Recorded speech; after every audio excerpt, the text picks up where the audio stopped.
Ben, what's the Aztec safety online?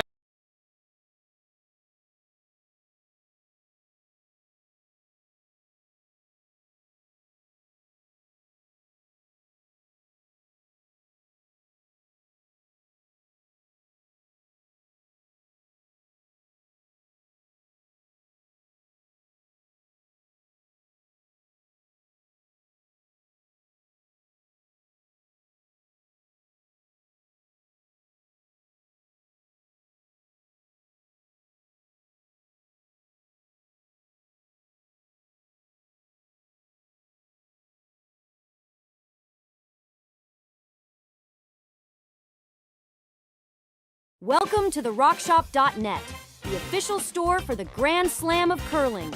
Whether you're looking for the best hats, stylish clothing, fun toys, or unique accessories, the Rock Shop has it all. Shop online anytime at the RockShop.net for exclusive Grand Slam of curling gear, or come see us in person at your next event. The RockShop.net, where fans find their favorite curling gear. A very pleasant good evening, and to our folks across the ocean, Ohio, and welcome to Curling Zone for the Aly Jenkins Memorial Mixed Doubles from the Martensville Curling Club in Saskatchewan. We have this matchup here between Melissa Remeshylo and Dylan Derksen. They're throwing the Redstones. They're out of Martensville, and they are taking on Chiaki Matsumura and Yasumasa Tanida from Nagano and Hokkaido in Japan. I'm Dave Schmel. I'm joined by Jim Nix. Connor Sims is on the production. And Jim, I know it's your first draw with us so far today, but we've seen some great things thus far. Yeah, I bet you have. I did have a look at a little bit of the scores, a few of the scores and stuff, and it seems like a lot of close games and a lot of good teams here, as you told me earlier. It's you got a whole lot of the top teams in the world, so that always makes for good curling. This team from Japan, for example, number 7 in the world, but did lose their first game, Dave. So they got a little work to do. Yes, they did lose their first game against Nancy Martin and Steve Laycock.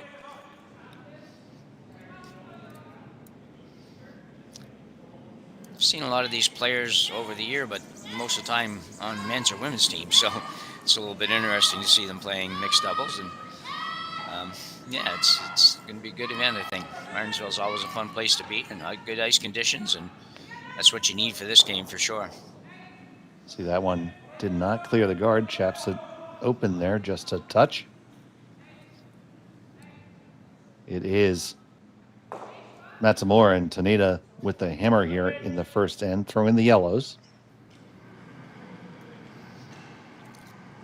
Yeah, it's an interesting game, mixed double. Obviously, if you haven't had an opportunity to watch it much, or if you haven't played it at all, then it's very different than the 8-rock game and the 4-person game, and a lot more rocks in play mostly because of the rules that they imply here. And yeah, it can be a lot of fun. A lot of fun to watch. The game goes pretty fast, and before you know it, you're half done. So it's a good game. I actually didn't know if I'd like it when they started it, but I kind of enjoy it now. Have you played much of it? I played 0 of it. Our club is we really don't have anybody that seems to want to play it. We're pretty much an older membership, and it's not necessary, including myself, but we're not really a sport for that generation mostly. So we don't have a lot of young people, and as a result, we haven't got a lot of people playing this game. We'll have a few times guys will pick up and go play games, but I've never played one at all myself yet. Well, we have a pretty thriving mixed doubles league at our club, and I know a lot of clubs down here in the States have it going pretty well. A good number of events, even on the club level, to take part in. Question on that, Dave. Are you, because this is one thing I don't know, like we talked when they brought this game out, it was sort of one of the selling points of the game was that, if you didn't have enough players for 4-person teams, then this gives an opportunity to a lot of people that wouldn't be playing otherwise. And do you see that at a club like yourself? Not so much at the club level, but it really comes into the international level, because instead of needing 2 full squads of 4 and two coaches and maybe an alternate for each team. 12 people have a critical mass for a competitive four-person program. Now, to have a international program, you really only need three people. The two players and the coach. Yeah, yeah, And that's really what's changed the game. I mean, you take a look, just taking a look at the world curling rankings, the second, number two ranked team is Estonia. And if you had said that Estonia would be the number two ranked in the world in a curling discipline 10 years ago, I don't think you would have said that, Jim.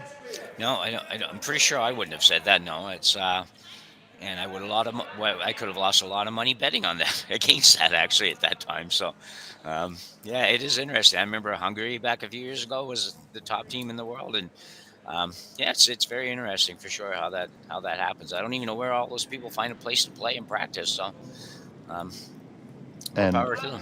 right, and actually, of course, you can represent your country even if you're not living there, and just not too far. Here in the Mid-Atlantic area in the United States, the Puerto Rican Curling Federation's been put together. So has the Ukrainian Curling Federation, and Ukraine only competed at mixed doubles originally. Yeah, yeah. And I may be mistaken. Somebody might. Well, you know what? I'm probably mistaken, so I'm not going to let myself be corrected. Okay. But I know for sure the Ukrainian Federation started solely as mixed doubles. And my good friend Dean Roth was involved in getting them lined up with the WCF and everything. Yeah. So we have a bit of an end here. Look at here with yellow having the hammer. They're sitting shot right now, but Yeah. second. Yeah.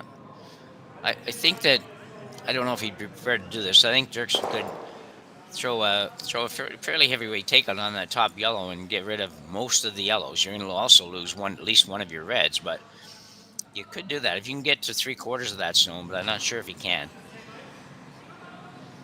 So I'm not sure what they decided on actually either. So, but they're in some trouble for sure.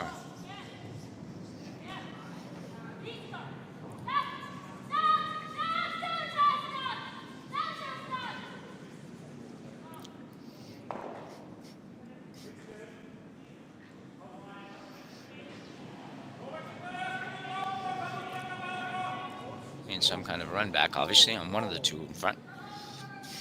Firing away with this one is Dylan. It's going to go over the top of everything and just be a peel of the guard. Don't think you helped yourself too much there. No, I don't think so either.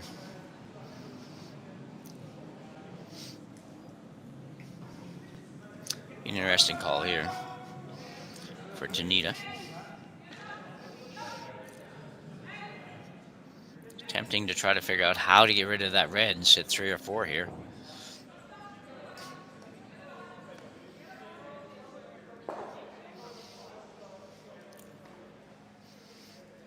Okay.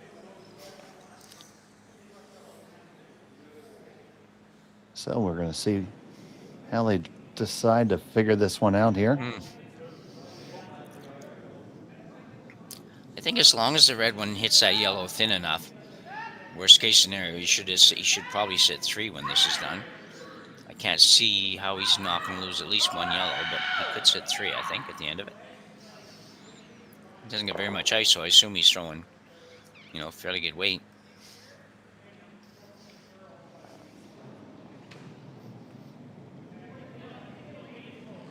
So here's Tanida.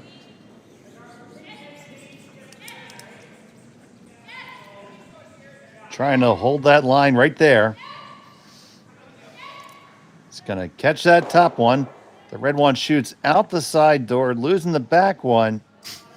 But you're right, you're sitting 3 at this moment. Now, it's not what you make, it's what you leave. So what do they leave, Jim? Well, certainly left a double on the yellows, a couple of different doubles. And I don't think the yellow on the center line at the top of the hat will jam on the outside red. So if it wouldn't, that's probably the easier double for her to make. And that would probably be what I go and take my chances. I'm going to sit right there if I make the double. So it's going to be a difficult 2.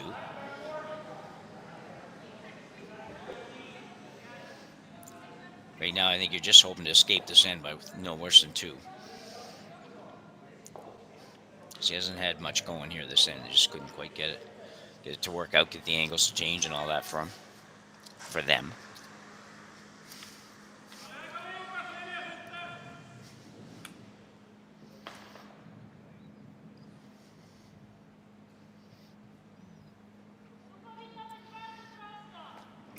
Her intern, I assume they're going for the 2 doubles that are the 2 rocks that are on the center line. So Remeshylo.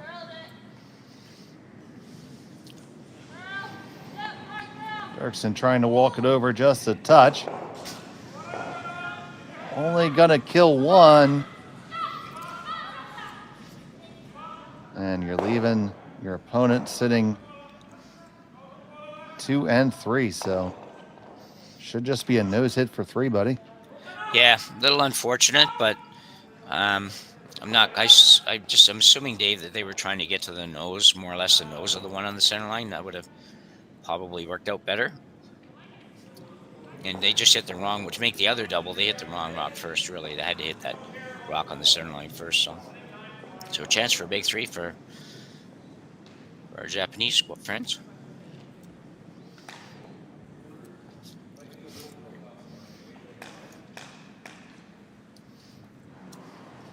So Chiaki Matsumura settles into the hack. Final stone of the first end. Just needs the nose hit to secure the 3.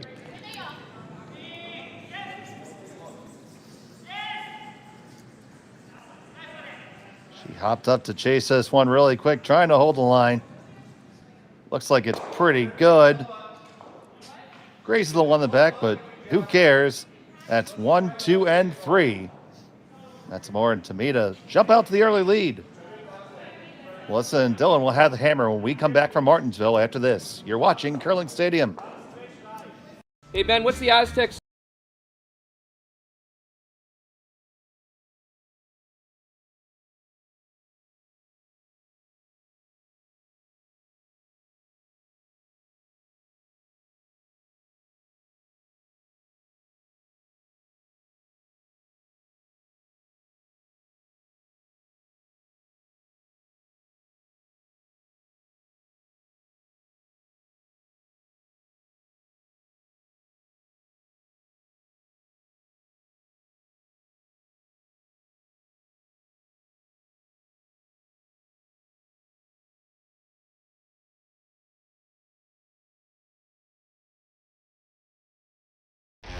The 2025-2026 Grand Slam of Curling schedule is out, with big events happening all over Canada, like the Masters heading to London in September, the Tour Challenge from Nisku this October, the Canadian Open from Saskatchewan in December, and the Players' Championship from Steinbach coming in January.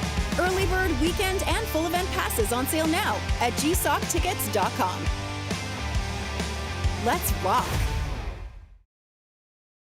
One yet? No. Hi, and welcome back to Martensville. A big 3 ended there for Matsumura and Tanida. Thank you so much for joining us here on Curling Stadium. Jim Nix on the commentary with me. I'm Dave Schmel, and Connor Sims making all the magic happening. And everybody watching us from across the sea, we see you there. I know it's very early, so Ohio and arigato gozaimasu for watching. We appreciate it very much. Yeah, big 3 to start the game for Matsumura and Tanida. Even in this game, we know that they can score a lot of points in this game, but 3's a pretty nice start. Pretty much controlled that end, Dave. I think they had the Remeshylo and Derksen did have a chance to get out of that with just a 2, but not the easiest double at the end of the day. They got caught in between them and only got rid of 1. So nice final shot, and all of a sudden 3's on the board.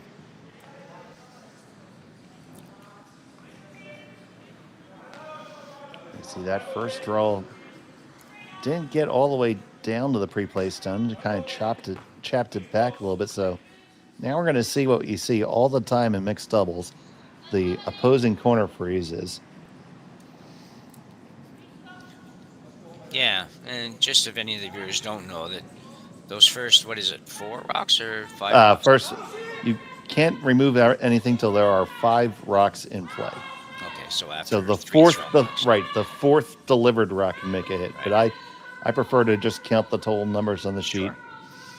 Yeah, it makes sense. You can see them usually, so that's good. Yeah, that's what I was going to say too. Is that they just you're actually, unlike the regular game, you are not able to remove anything, no matter where it is. So move it around, but you can't move it out of play. Which makes it really interesting if and when we come to the power play. Yeah. And then now usually you see that's the first pre-play stone. That's the team without hammer gets that center guard that's in around the 2 position. If you were to divide the guard area into 3 spots, a little deeper than that. Yeah. Give you a little more background on that. And then this team with the hammer has one that's placed on the back 4, which is a bit of a change because that initially when this game was designed, it was on the back of the button. But teams got so good at that first come around that it pretty much killed every end instantly. So they made a little adjustment to the game. I think it was for the better. Yeah, I think so too. Actually, it didn't seem like anything of an adjustment at first, but then, like you just said, actually explained it very well. Yeah, that first draw just kind of would take everything away almost. So here you can see where they were able to come in, and then the opposition was able to come right on top, and it's only one shot. It changes around. Red looked like they were sort of in a good control position in this game, in this end, and then they make one shot. The yellow makes one shot, and all of a sudden now I would take their position over the red. So, yeah, it's an interesting game. And the depth of the guard is also something that can be changed. There's really 9 official positions for them. 2 on either side, 3 on either side for the power line and power play, and 3 on the center line for those pre-place guards. And you can place a stone at the front of that position or the back of it. Now that's determined by the Bonspiel committee, usually or the officials in conjunction with the ice crew, based on how the ice is performing. Okay. The goal is, Jim, to make that first draw a skill shot, but not impossible. Yeah. So I would say a shot that they aim. There's no actual number on it, but they kind of aim that a skilled player can make that 60 to 80% of the time. Yeah, and a really good indication here. It would seem like they have that guard in just about the right spot, because they came in and, with almost bury the rock behind that guard, and they could if they came a little lighter and worked it a little bit. So I would think that that guard in this case would be just about exactly where it should be. Right, and this is a little tighter than we see at many spiels, and that's probably in conjunction with James Gordon, the club manager and chief ice maker. You're just trying to make that decision, and based on how the ice is performing. Yeah. That's interesting. See, I didn't even know that either. So by the end of the year, I'm going to have this mixed doubles game down pretty good, except for playing it. I even got drug out in the ice for a mixed doubles Bonspiel last year. Yeah, there you go. And we made a little bit of noise before we were dispatched to the lounge. Yeah, it happens inevitably, it seems. Yeah. I play mixed doubles, but I don't necessarily call myself an expert by any means. And that's another thing. Playing this game really can bring up your skill set as a curler as you watch them still deliberate this, but it can really bring up your skill set in terms of getting the draw and getting those soft weights and those little taps figured out, because ultimately that translates tremendously to the 4-player game. Yeah. Well, we hear it quite often now when you're watching events, national and international events. and the announcers there quite often are frequently talking about, how so-and-so is playing a lot of mixed doubles, which is, just done nothing but help their game at the 4-player level. So, yeah. And you're selling it short. This is an international event, Jim. Yeah. Oh, sorry. Yeah. We have 6 of the 8 top 18 teams in the world here. Numbers 1, 4, 7, 12, 14, and 18 are amongst the field here of only 18 teams. Yeah, pretty impressive. I assume there must be. Usually they try to do more than one spiel in a row, so I assume there's a couple of mixed double spiels that some of these teams will be able to participate in over the next couple weeks or the previous week and this week, whatever. It's a long way to come for one game, for one bond spiel. So, well, some of these teams will have to qualify for their nations at the last chance in Kelowna. Oh, right, yes. Yeah.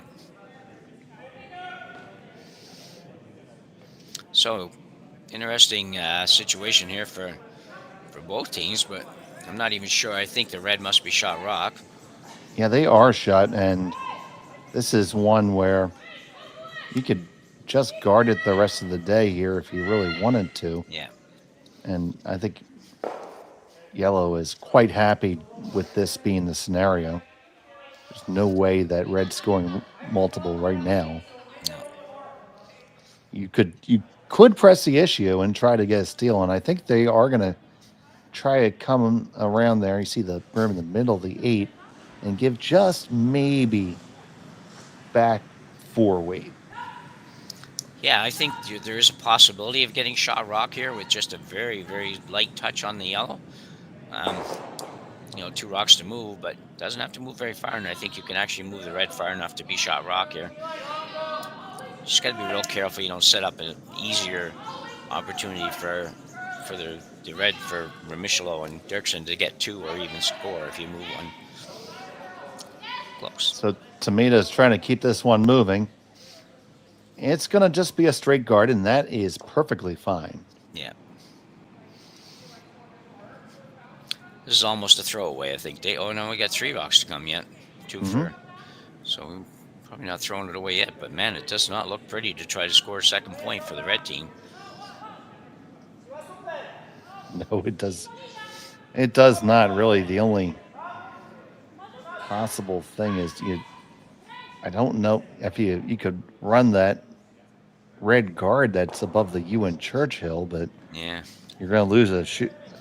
Your shot stone's going to go onto the back one then. Yeah. You're going to give up being shot. Yeah, and maybe in a big way. Possibly you could end up with yellow sitting more than 1 even. If you want to be sneaky, you throw a draw to the 12-foot on the right side as we're looking at the long shot. Yeah. And leave yourself something to throw a crosshouse on with your last. Yeah.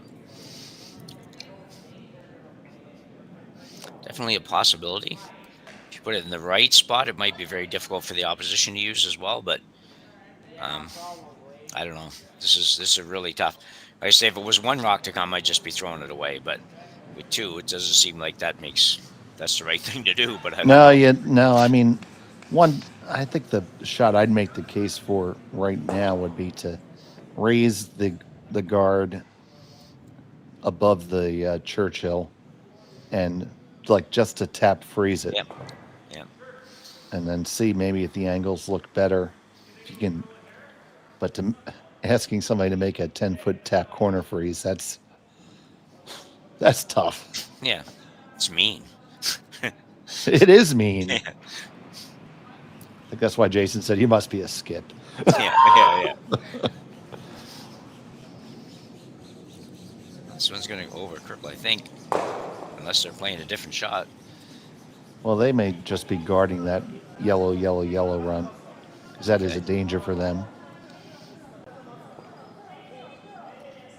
So they're going to guard the guard, which I think is quite sensible.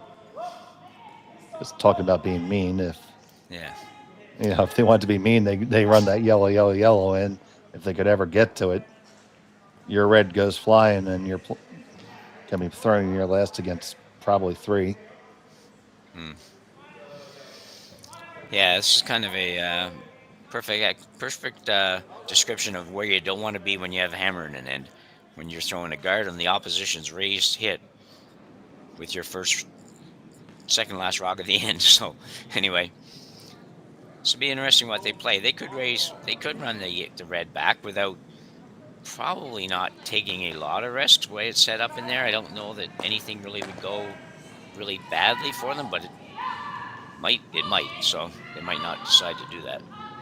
Right now, guarding against anything more than the one is probably the right shot. I think might just guard that other guard. Yeah. Guard the guard. We're playing guard the guards here in the second end. Yeah, there you go. And that's what the ice is for. Yeah. You're going to play across the center just the same way. Just flip it. Yeah, this is one of those ends that I always figure you should just be able to negotiate 4 rocks to come. It's like, okay, you guys take one and we'll move to the next end. Well, we actually saw that in an earlier game. Nancy Martin and Laidcock with their opponents. They just looked down and said, okay, 1 red, and didn't even throw the last one. Oh, really? Yeah.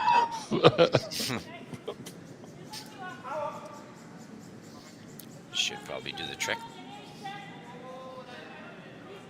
So we have guards on guards on guards on guards. We have accomplished our goal of having every rock in play. How would you say that in French? On guard?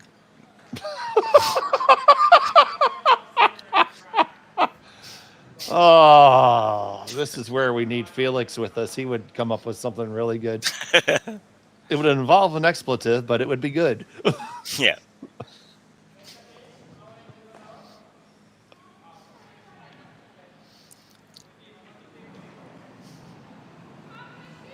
Oh, God. Well, boy. I looked it up and I figured out it would not work because in fencing it would mean you were taking an opening position for action, and we just aren't doing that. So yes, oh. Throwing Final it away. stone at the end, they're just throwing it away. It is indeed 1 red. Score stands at 3-1. Yellow Ass Hammer when we come back from Martensville. After this, you're watching Curling Stadium on SSN. Developed over a decade in collaboration with the finest ice makers this side of the Atlantic, the Pebblehead PB5 is nothing short of a triumph of sophistication and craftsmanship.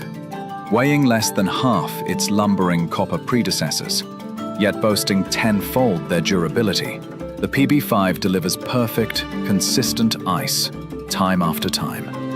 The PB5 by Pebbleheads.com, the apex of ice-making ingenuity for the roaring game of curling.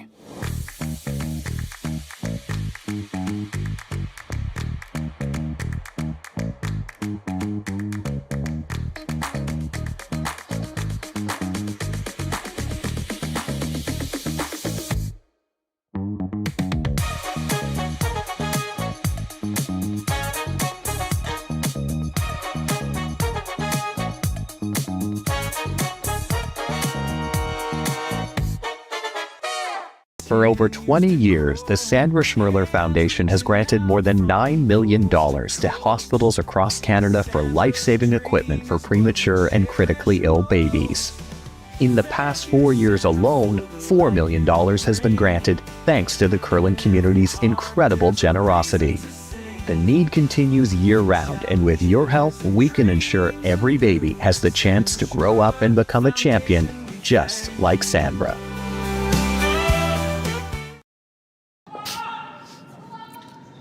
And welcome back to the third end here in Martensville. It was a single point for Melissa and Dylan. Chiaki and Yasumasa have the hammer here in end number 3. Happy to have you here with us on Curling Stadium. Thank you so much for joining us. Please like and subscribe. We have action all weekend long. 1 more draw tonight, 5 tomorrow, and 3 on Sunday. Please subscribe on YouTube. It'll keep you updated on everything. Now, this one is coming really close to the one on the top 4. You want to get there and just freeze. Little bump, but the angles are good. Angles are good, yeah. Yeah, a little unfortunate, a little odd in the last game for Remeshylo and Derksen, where they were, they only scored one, but they really never had an opportunity. They almost had to play defense for the last half of the end or more just to make sure that their single rock didn't get removed. So it would have been a bit of frustrating end for the red team.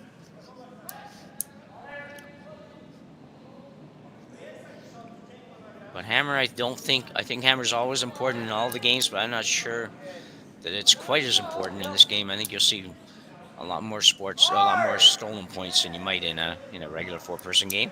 I stand to be corrected if somebody wants to correct me on that, but it feels like it would be that way. Well, you can stand or sit all you like because you are correct. There are many times a multiple point steal is in play, and usually it's because when you're in this phase of the end, doing this little dance, you don't hit abort at the right time. Yeah.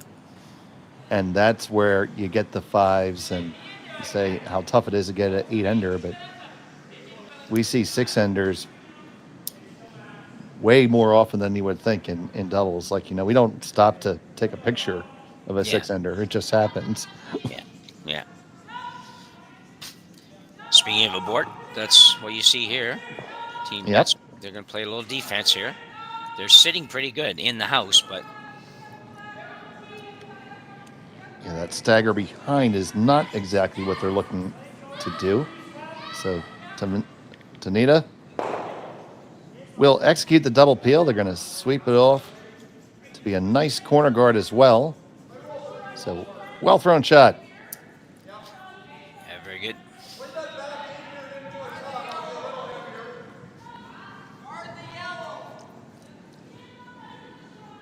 Gotta be really careful if you're going to try to guard that with one rock. It could be difficult. You could always hit the top one and roll off a little bit and try to maybe get a force here instead of a steal, but if this overcurls at all, there'll be a pretty easy bump to sit 3, but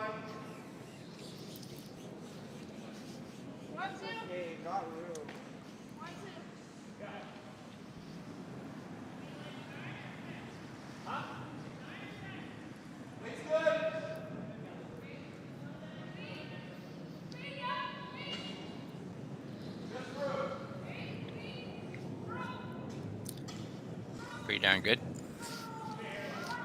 You can get to it, but I would think since they peeled the last shot, they may well peel this shot. Absolutely, and see all the commentary in the chat, and want to thank you so much for joining us. I know it's quite early over in Japan right now, so thank you for enjoying your morning coffee with us.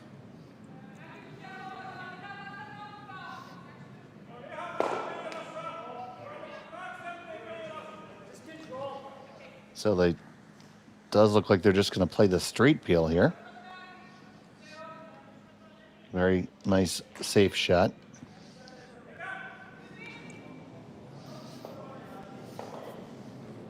So they are really in good position in the house, Jim. Yeah, they are. Yeah, I think this makes perfect sense right now. A lot of pressure on Remeshylo and Derksen here to make a perfect guard every time. It's just, like I said, his last shot or this shot just curls another 3 inches. Then they have a chance to go right after it.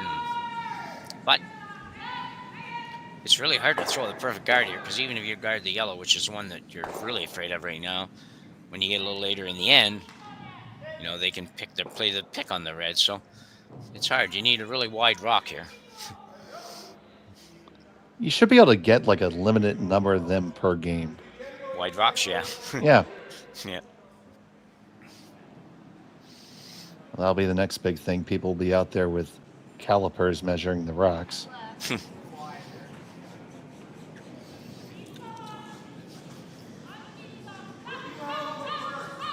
We track everything else. Why not that? Yeah. So, this one's got to move a long way, I think. Yeah, trying to work it over. Working that knife to carve it over. Get all the way on top of the yellow. I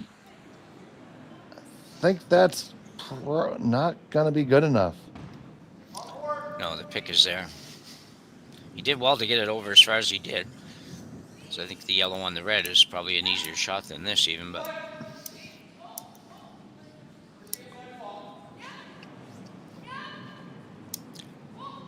when we played the Scots on the outdoor on Dow's Lake in Ottawa, Ontario, way back in the 80s, Dave, the Scots brought their own stones with them, and they weren't all the same size.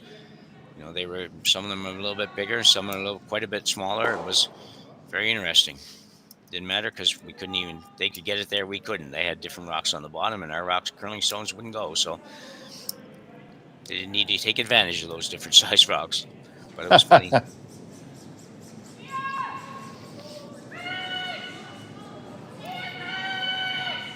So Tanida fires the laser down there, trying to get a move. This is going to flash everything. Oh, no.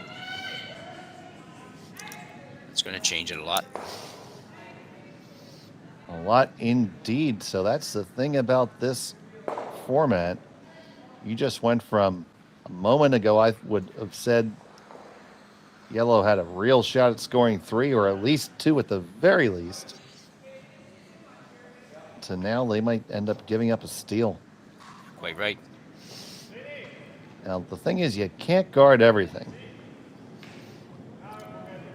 No. So they're going to guard the obvious shot to pick.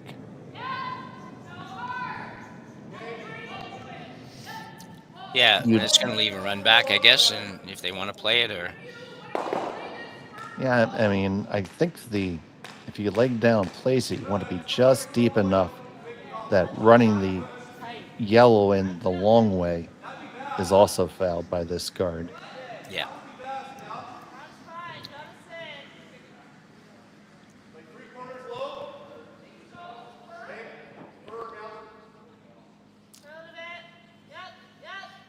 And this one is going to cover the straight pick. So now let's pick your poison here. 2 ways to do it. That weighs for 3. And either of the others are for 2. Which one are you picking, Jim? Well, I'm probably going to pick, I'm actually going to probably pick the other one. I think I'm going to pick the yellow because I think it's my rock on going in, and I like that idea better, but I do think this is probably the easier shot. And I just, I don't know this is only going to be for 1, possibly, because you have to hit it in the exact right spot. But so I'm going to probably play the harder one. I'm probably going to play the outside yellow. Go for the gusto. Figure if I make it, I'm getting 2 or 3. This way I might get 2, but I may not. So Chiaki Matsumura, final stone of the third end. Hops up quickly to chase it and on the brush. Looking to run the red onto the yellow, pick out the red and stick it. And there you go, you get 2. A hard-earned deuce for Matsumura and Tanida. Take another look at that, Jim. Yeah, great shot here by Matsumura. It's, lets it go. It has to jump up right away because it was maybe a little bit tight out of her hand.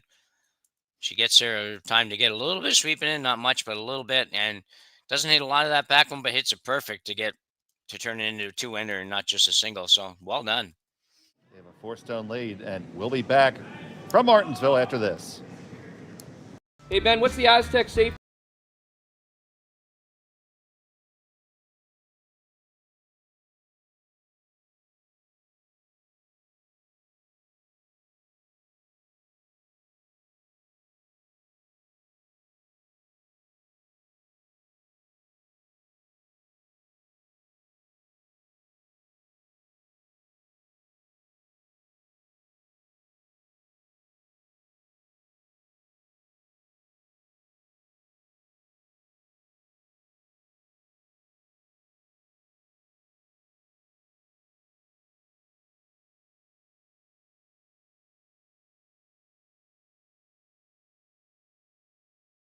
Developed over a decade in collaboration with the finest ice makers this side of the Atlantic, the Pebblehead PB5 is nothing short of a triumph of sophistication and craftsmanship.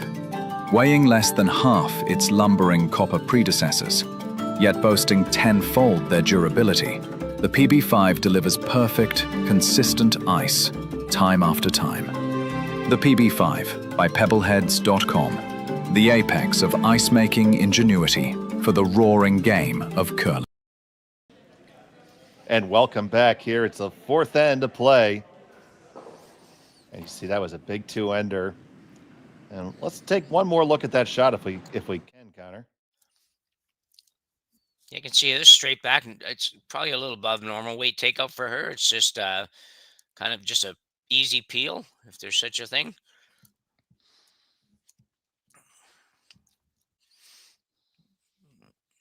It's not easy to chase that rock and then get into a sweep mode, and she does just perfectly. Taking a big lead into the number 4. Yeah, so with that 4-rock lead, and they made that first initial draw perfectly locked on to the one in the back. Yeah, did they ever? The hardest part about that now is it's 2 shots to get into a good position. You can get it in there and tap it back, and the yellow taps the other red, but you know that's kind of all you're getting until you find another way to have another shot at it. And that's hard to do. There's not a lot of rocks.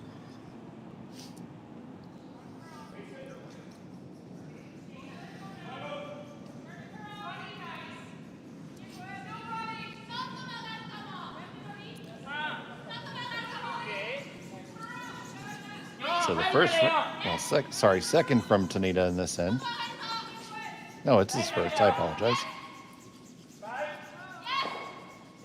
Apologize for being right in the first place. You're turning me into a Canadian, Jim.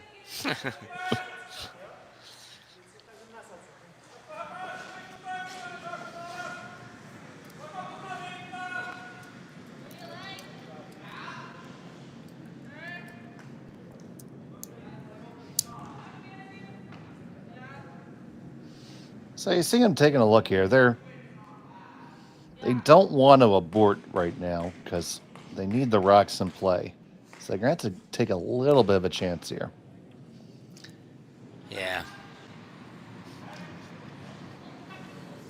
It just seems like it's going to take a lot of shots, but even if you peel the guard, then you're still not in a great position. But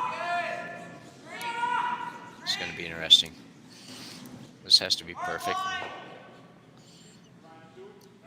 The weight looks pretty good. The line looks pretty good. And the result is pretty good. So I'd say that's pretty good. I think it's pretty good. Not quite shot, but I don't think anyways. You don't have to be shot to the end. No. Nope, not shot. It's top nose and shot stone is bottom nostril. So not going to get overly greedy here. Just hit it right on the nose, I guess, and be in a pretty good spot for you. That's a good shot by Derksen, though. I think that was about as good as you could do out of that.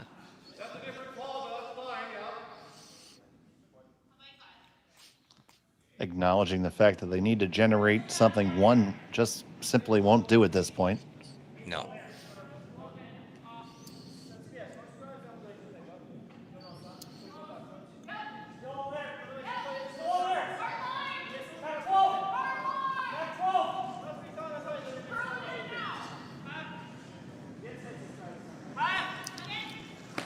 So Tanida.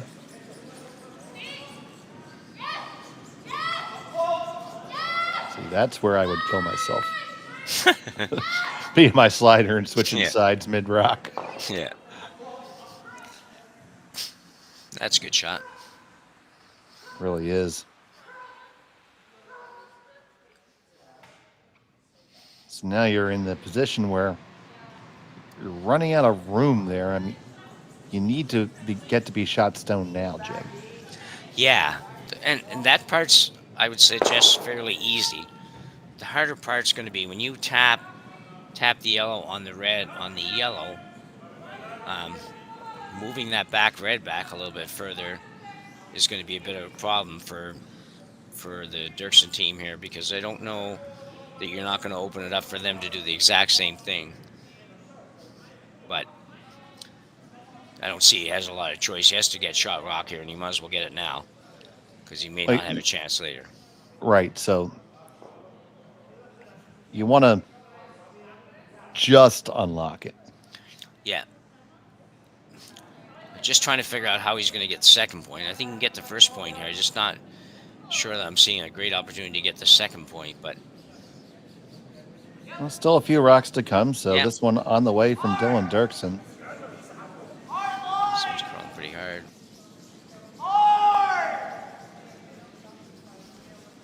And it curled really hard, and it's on that guard.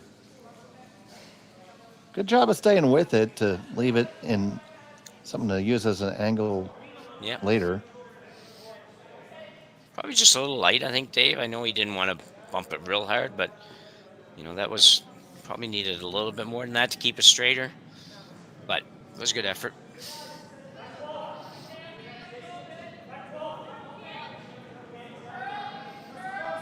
Matsumura's got it all figured out.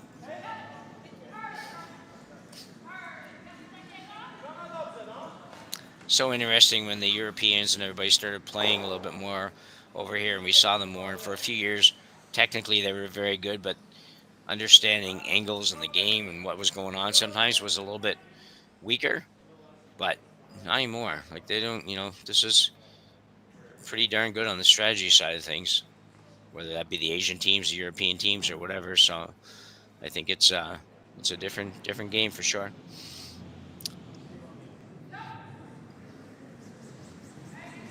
This game might baffle my mind, so I can't imagine how they feel. But looking for a little bit of a just go straight guard, I think now, aren't they? Yeah. Yeah, I mean, well, you're old, Jim. It just baffles you. That's all. I know.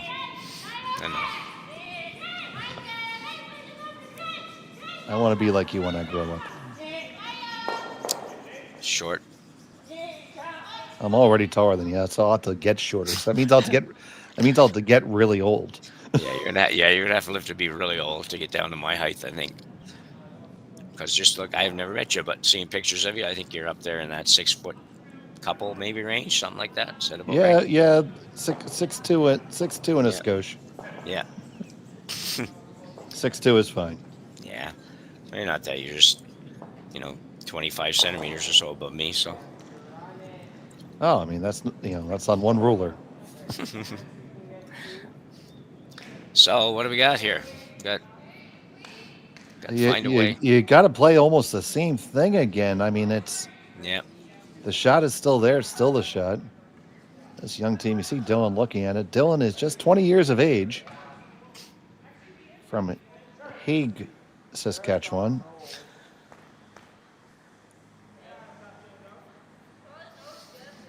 Well, I think you're right. Right now, you love to keep thinking about two, but right about now, you got to figure out how you're going to score one. If you don't score one right now, the game's over. Yeah. You're never really out of it in mixed doubles, but you're starting to get out of it. Yeah, you're getting close, especially when you're playing a team that, is way up there in the rankings, world rankings. So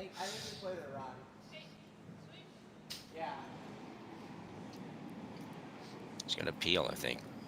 It's interesting. I don't know if he is or not, but that's what it looked like when she came up. But I don't see the benefit of appeal here, honestly, myself, but no. there's a reason why they're there and I'm here.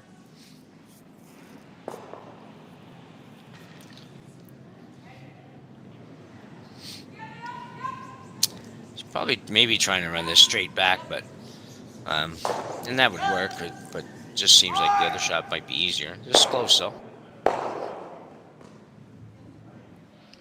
Well, they did rattle around. They did not get shot stone out of it. Left their opponent line first and really close for third stone. That's going to be important. And it'll give us a patent zoom in. So we can get a really good look at that. There you go. Looks like yellow, I think. Yeah, it does look yellowish by a little bit.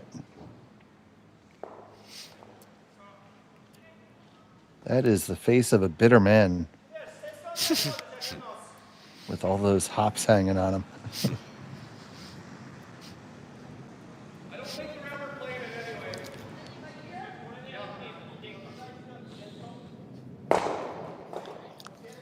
So looking here, I mean, you could, intern draw is certainly there. Plenty of room on that side. The simple all day answer is just kill that red that they're standing in front of. Yeah.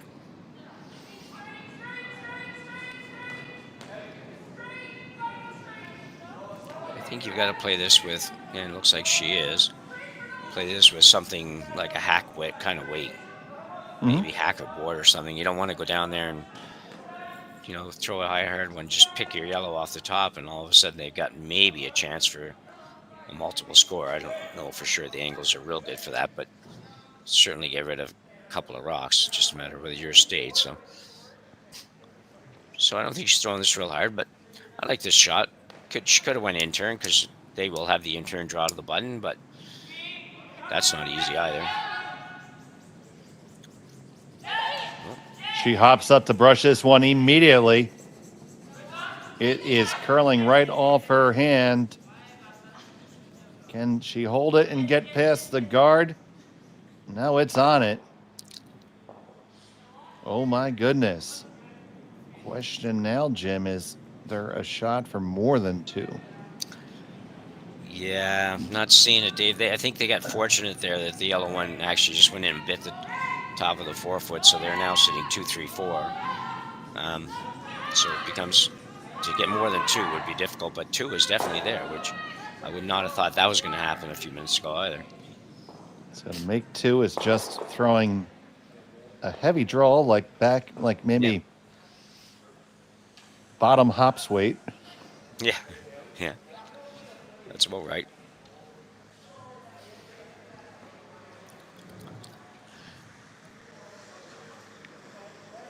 Definitely not an easy shot, but... Oh, no, this is not a gimme because you need to fully clear your own. Now, the plus is, if you don't, you're probably going to chap in for shot stone. Yeah. But you need this one here. So here from Melissa is the final stone of the 4th. Facing a steal of 1 with a chance to score 2. Derksen on the brush.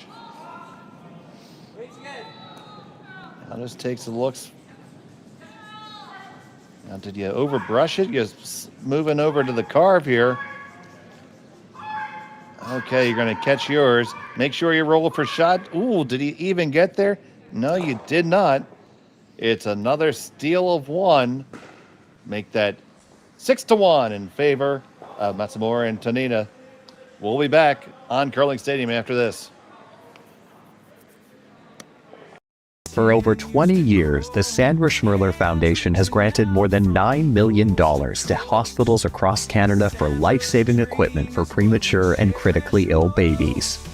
In the past 4 years alone, $4 million has been granted thanks to the curling community's incredible generosity.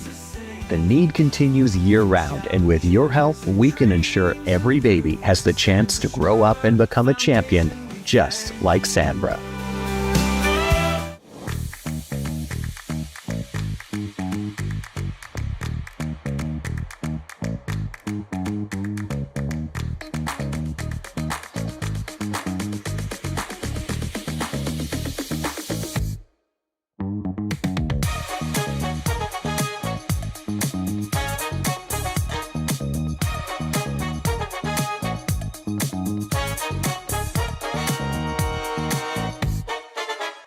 Welcome to the RockShop.net, the official store for the Grand Slam of curling.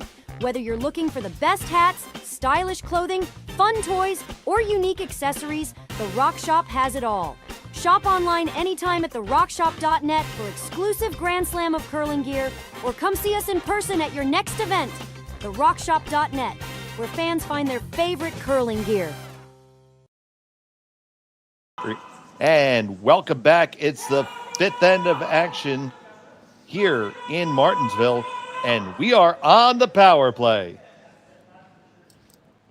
So you see that first pre-play stone instead of being placed on the back of the 4-foot, the red stone is placed over there in front of the tee line between the 8 and 12 foot at that intersection there. Now, when we started, there was a corner guard in front of it. But the first shot played by Matsumura and Tanida is, I prefer to call it a push shot because it's not really a tick. People say, because you push that guard into the rings, you're allowed to do that. And with the guard rule, Jim, you're allowed to lose the shooter on that shot. Yeah. Yeah, I think there's been some conversation lately, and we did a couple of mixed scale to doubles games back a while ago, and some of the conversation there circled around whether or not they might have to change that positioning or the rule or something for that rock, because most teams now will do what they just did here, and that was play the bump it into the circles, and it's their own stone generally, so it's going to bump it into the circle and kind of makes the power play not work the way they want it to work. So, but they did a good job of throwing the corner back up, so it might still work out for them. Another play, if you don't feel like that type of push shot's in your repertoire, you can always just defensively draw the top of the button or top 4. Sure. Right with your first stone if you don't have hammer, because it's not going anywhere, and you're going to have an opportunity to put a center guard on it. Yeah.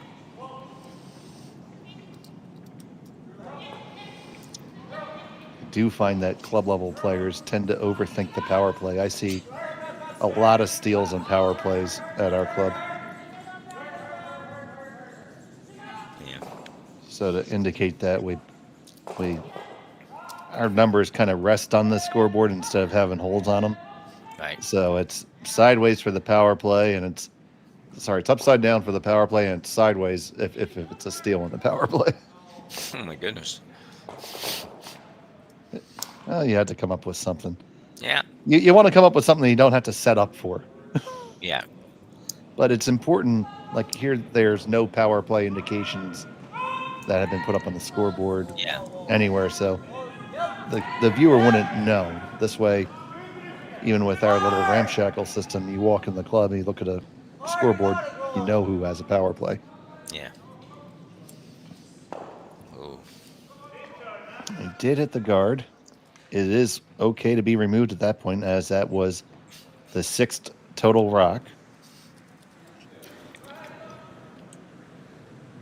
But certainly not what you want to do. I mean, there's nothing stopping them from just hitting the open one here. Which that's, that's a percentage. You're up by 5. You can start just playing Visine and get the red out. Mm-hmm. Or you figure, if I don't throw, what are they going to do? They're going to draw the top 4. You could always just go top 4 now. Yeah, you could go top 4. Sure, you basically covered 2 of the 3 options, and the third option could be that you could just peel those 2 off the front, and let them figure out how they're going to do, what they're going to do, and how they're going to do it. It'd be a very tough situation for them to sit 2 that wasn't doubleable, if that's a word. And It is. We decided that a couple of weeks ago. Okay, great. But I like this shot, actually. Just get rid of this one and let them go ahead and play the come around. I don't think they'll play a hit. I'm pretty sure I've heard Kevin Martin say it once too, so it definitely Doubleable? counts. Yeah? Yes. Probably back when Tim Morris was the sponsor of the Briar. I thought you were going to say when it was McDonald's. No. Oh, yeah, no. No, you're not quite Canadian yet. You got to win. If we were pure Canadian, you'd be doubleable would be Tim Hortons. You wouldn't think of McDonald's. Oh, yeah. Well, a double-double, yeah. I know what a double-double is. Yeah, I know.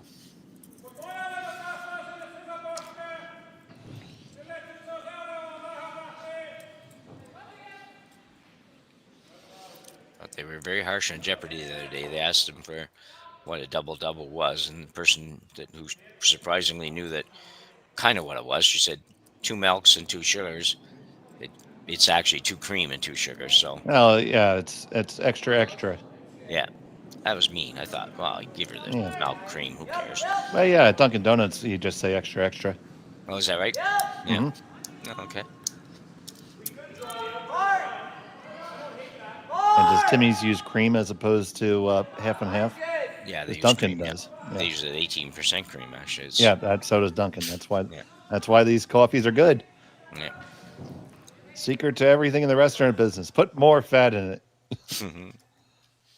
Your dish doesn't taste good. Put a stick of butter in. You ever worked in a kitchen, you realize how much butter actually goes into things. But you put that butter in at the end, that's when the flavor comes out. Yeah. Actually, since we have a team member here from Hokkaido, oh my goodness, I had the best bowl of ramen in Sapporo, miso butter corn ramen. Give me a corn emoji or a butter emoji in the chat if you like yourself a good miso butter corn ramen. It is fantastic. Such a rich broth, full of umami, and just the corn and they put a pat of butter on it, and it just brings it all together. And ramen's a noodle, they take it, is it? Yes. I don't know that, yeah. I thought it was, but...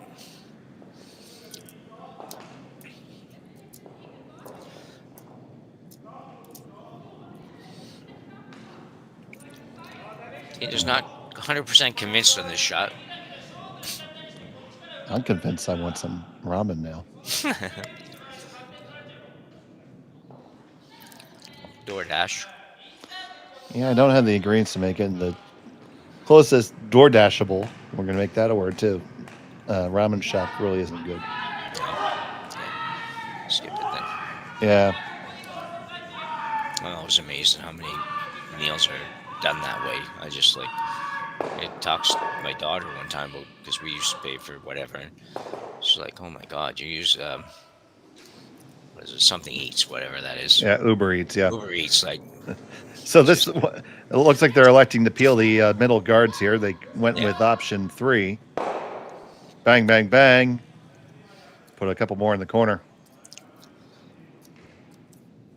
Well, opportunity here for Team Remeshylo Derksen.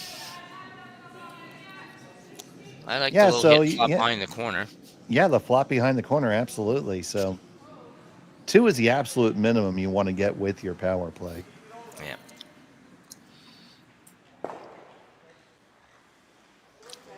Actually, with this number of rocks left, yeah. Well, you still want to get behind the corner a little bit if you can, because otherwise they're going to play the double.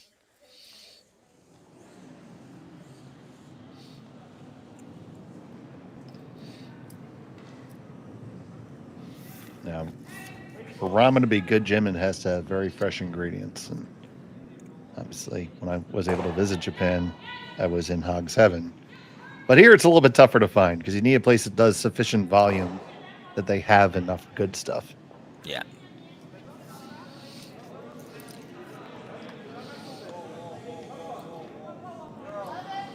She had great ramen in Toronto. But anyway.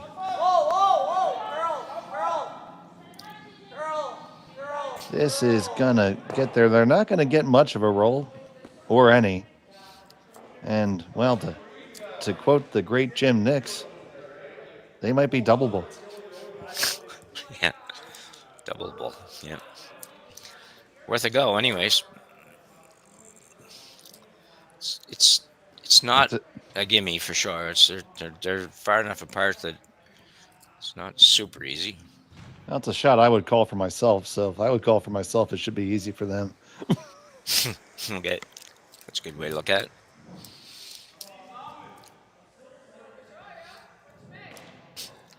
Because I don't know if you've been watching, but these guys are pretty good. Yeah.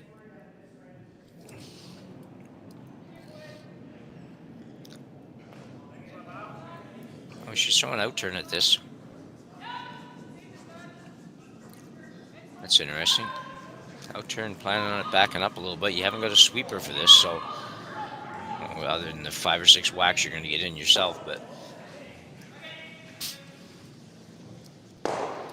she got 17 whacks in and just comes up to it. Just wasn't able to get enough action. yeah.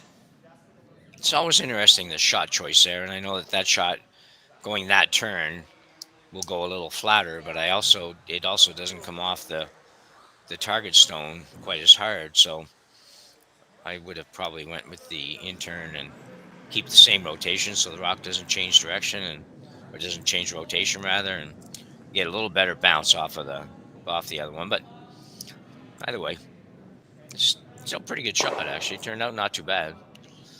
Yeah, this is not a gimme for 2, but it's certainly a shot she needs to make. Absolutely has to make, yeah. You only have 3 ends to go after this, and you've got to get to a little closer. So, Alyssa Remeshylo, final stone of end number 5. They got 1. They need 2. Just going to draw for it. Just have to come down to your own. Dylan Derksen on the brush. He's got his head down. He's looking. He's checking. He's looking and he's checking. Got to make sure he gets past the guard. Got to make sure you get past the guard, Dylan. Head down. Let's go.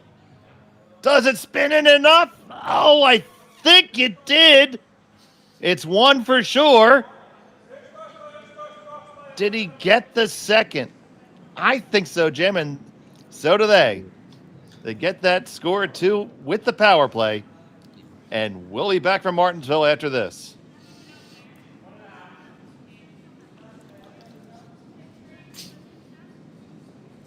Hey, Ben, what's the Aztec?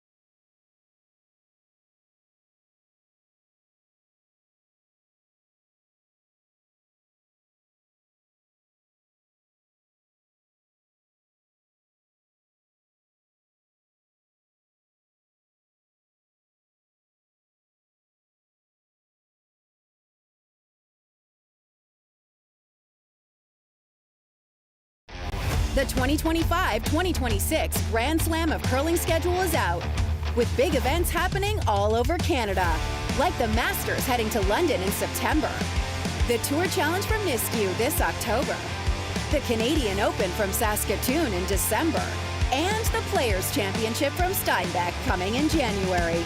Early bird weekend and full event passes on sale now at gsocktickets.com. Let's rock!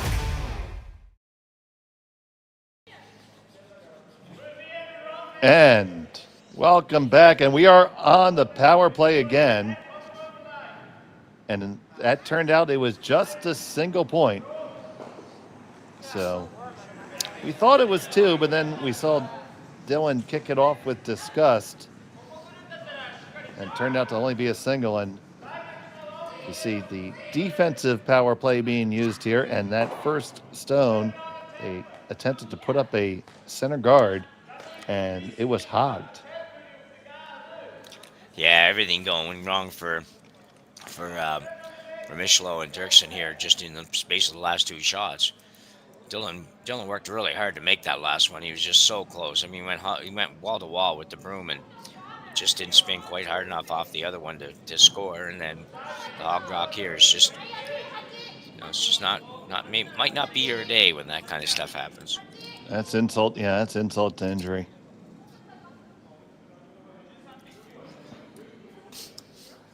So you see here, this is your defensive power play setup. You draw here to the back 8. So there's no double available for your opponent, and the freeze there doesn't really do them a lot of good.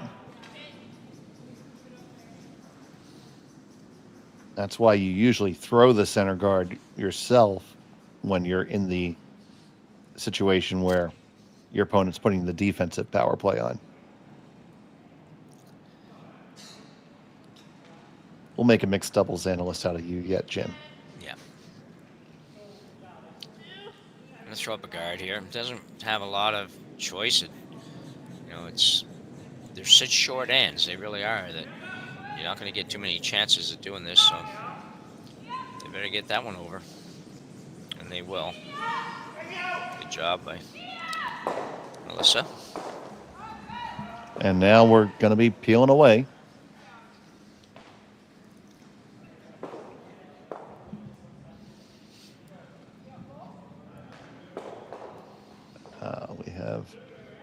ramen related comments in the chat. Sapporo miso butter ramen is delicious, says our viewer. Is that English? You're reading? No, I'm using the magic of Google Lens. So, Oh, right, okay. to Because I was going to say, yeah. to the folks that are nice enough to engage in the chat, and I do leave a greeting in kanji and Romanized Japanese, but I can't read it.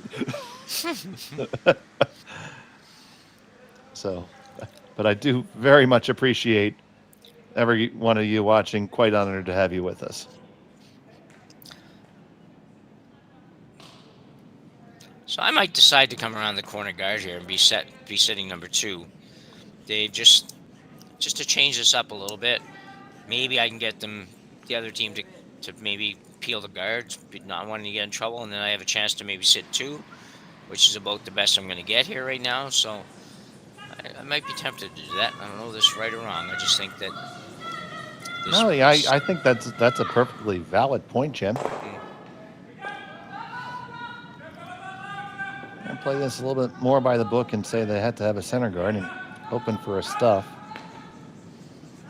Yeah, it's just hard to get that anymore. Everybody throws it so hard. It might have given the broadcaster's curse here though, and he might just do that. But we're gonna hope we didn't do that today. yeah.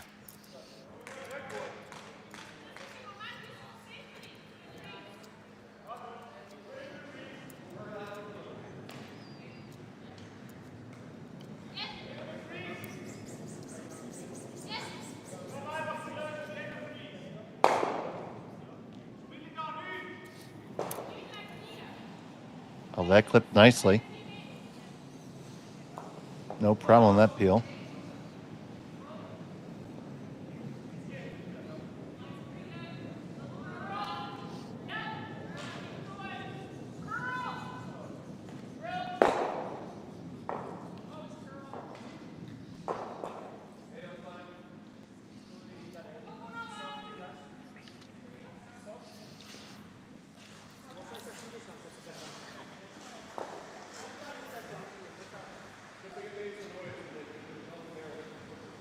So here's Derksen.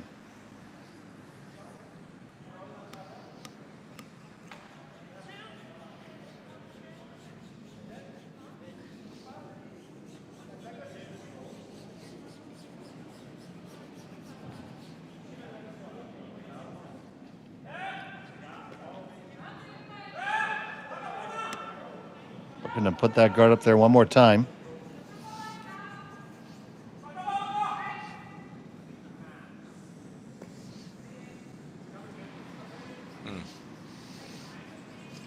And here comes the peel again.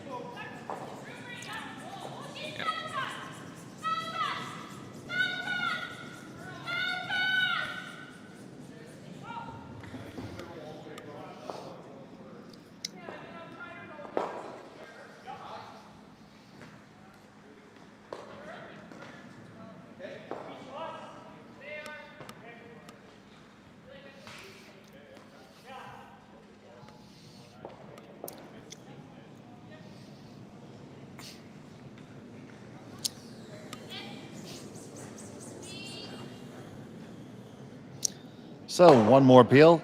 There it is. As we keep on riding the shampoo train.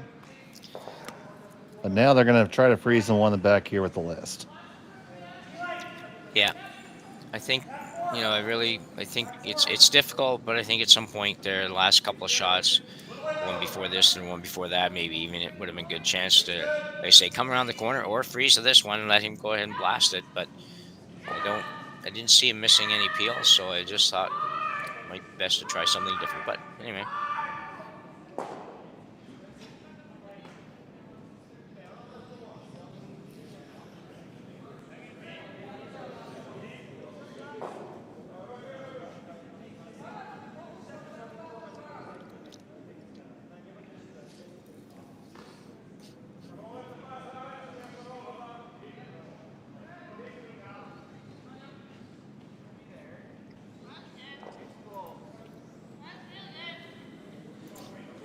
So this is a shot you gotta make well. Can't give up more than one here. Or else it'll be good night, nurse. This does look pretty good. Need to lock right on those last little swipes from Dylan. Gets it pretty close. Yeah, it was a heck of an effort, to be honest. I mean, it wasn't an easy shot to get it where it's difficult to remove, and it is. Like, she's probably not. I have a hard time believing she'll ever get two out of this, but can't hit much more than maybe a half a rock and get the red one out. Maybe if she just picks a clean day, that might be a possibility. I think that's the way that they're looking to do it. Pick it clean and get it, but I mean, it's just as easy to draw down, take one. I mean, yeah, probably close to handshakes either way. Yeah. And to our viewers from across the sea, we will have a Japanese language commentary on the next draw on our curling zone. So excited to have that as part of our offering on Select Broadcast. Final stone in the end. They clip it, get it all the way across, and it will just be that single point. So it's a 7-2 lead. Red has some work to do when we come back. You're watching Curling Stadium. Developed over a decade in collaboration with the finest ice makers this side of the Atlantic, the Pebblehead PB5 is nothing short of a triumph of sophistication and craftsmanship. Weighing less than half its lumbering copper predecessors, yet boasting tenfold their durability, the PB5 delivers perfect, consistent ice, time after time. The PB5 by Pebbleheads.com, the apex of ice-making ingenuity for the roaring game of curling.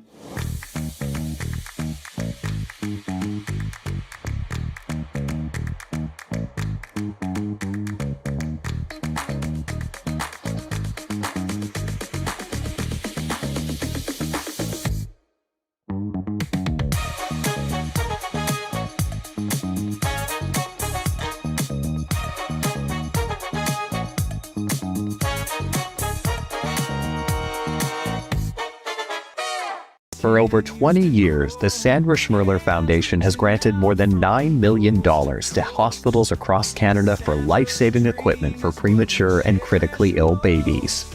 In the past 4 years alone, $4 million has been granted thanks to the curling community's incredible generosity. The need continues year-round, and with your help, we can ensure every baby has the chance to grow up and become a champion, just like Sandra. And welcome back. It's a 5-point lead. And there's a lot of work here for Remeshylo and Derksen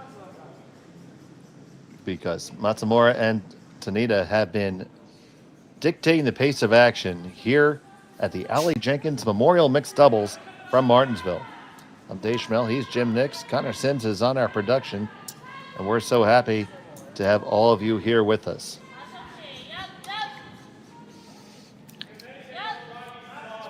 Yeah, good final shot there for Matsumura. She didn't really have much more than that. Scoring more than one was going to be very difficult because Melissa Remeshylo, I thought I knew how to say that a little while ago, but made a really nice draw, really. I mean, it was going to be really tough to do any better than that.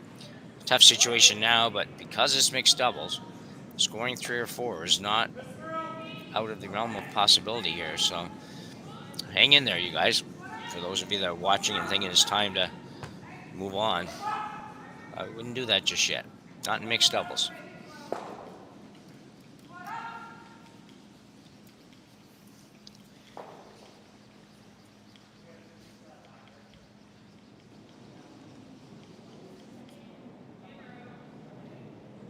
So here's Tanida.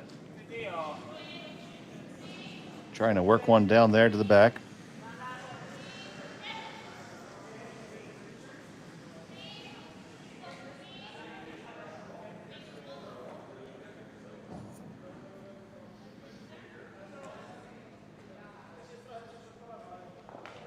This one just a touch too heavy, so first opening that's really been available for Remeshylo and Derksen thus far.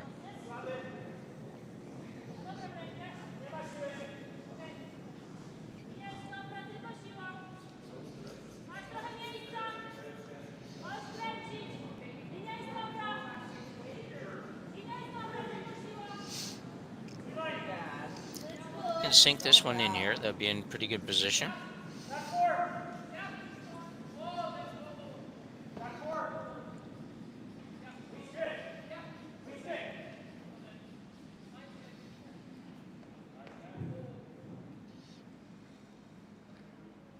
And just a touch heavy as well. You need to be deep, but that's like, you know, the game, isn't it, Jim? Because you need to be, you want to be deep enough so you can fit more in there. Yeah. But if you're too deep, you let your opponent draw in there and take it away from you. Yeah, ideally there. I think you had to not worry about being second shot. You had to get that one buried and above the tee line. So even if it's, you know, even if you're, well, you probably still would going to be sitting too, but top 4 foot there anywhere would be a good spot. I say anywhere partially behind the guard. Just move that rock straight up, you know, 2 feet, and it's really, really good. As it is, gives Tanida a chance to kind of take it all away here. But he's got a little bit of heat on him, at least.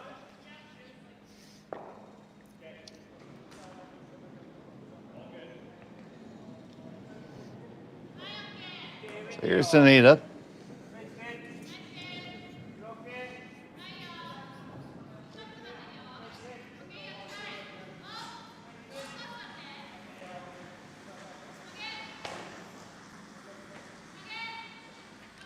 And Yasumasa works it on in. Does leave it a little bit open, so still some room to get past there, I think, Jim. Oh, absolutely is, Dave. I think it's, you know you're going to have to play some difficult shots, so it's not an easy shot, but I think he can get to that.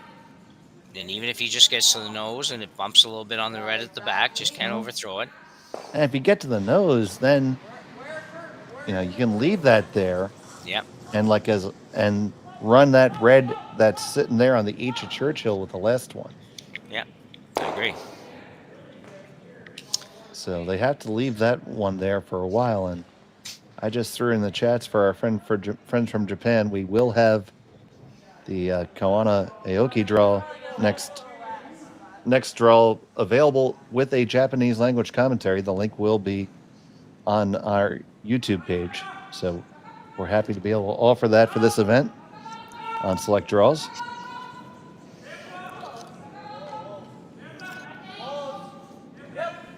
Although, I'll miss you guys. I still, you know, hope you listen to me too. This one's got to curl a long way yet, Dave. Getting there. Oh, it does curl a long way. It gets all the way past it, pushes it by. They lied too. So they are first, second, although, yeah, I'm not as sure about myself as I was a minute ago. No, it's definitely second. Yeah. First, second, and fourth. That was a pistol, Jim. That was a tremendous shot. You'll watch her just on the carve here. Like, she moved this rock like way more than I thought she'd ever be able to move it here at the end. What's it going? And I would have figured she's got to get a little more in front of the rock, but perfect shot. A great sweeping job. Nice throw, but a great sweeping job. So do us a favor and like and subscribe like the feeds and subscribe to Curling Zone if you haven't already. Trying to innovate our coverage as much as we possibly can and respond to our loyal fans as much as we can. So now you see Tanida identifying that as the danger stone, which it is. So they can. You're gonna hit it though. That's pretty risky. Well, you can slash it off and score it and get rid of 2 reds, but all your opponent's rocks are going to be behind the tee line. I guess that's the saving grace there. You could freeze one down on either turn with the last one. Yeah, interesting. It's, I mean, you could, theoretically, you just could guard that rock up and make it very difficult for the other team to score more than probably 2, which isn't really enough. Anyway, here we go. We'll see what happens.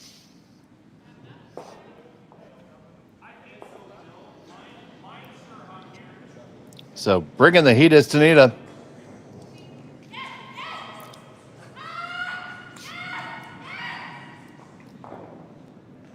And it's too narrow and it wrecks on the guard. Oh my goodness.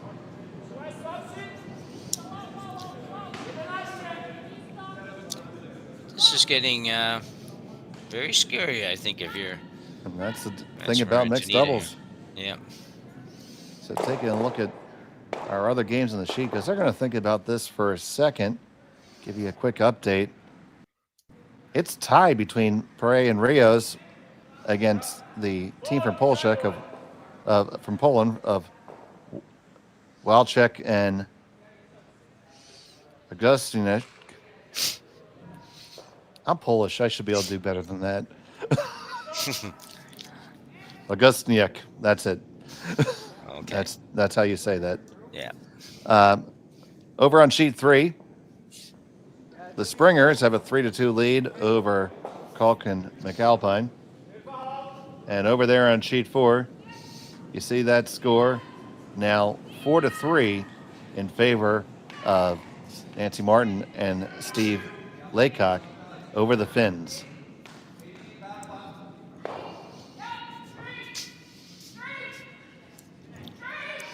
It's a lot easier pan shot for Connor than it is at Saville.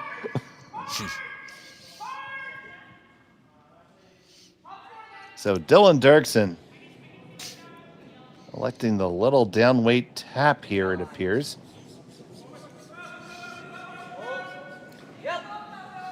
Want to do this and tap to lie 3 now.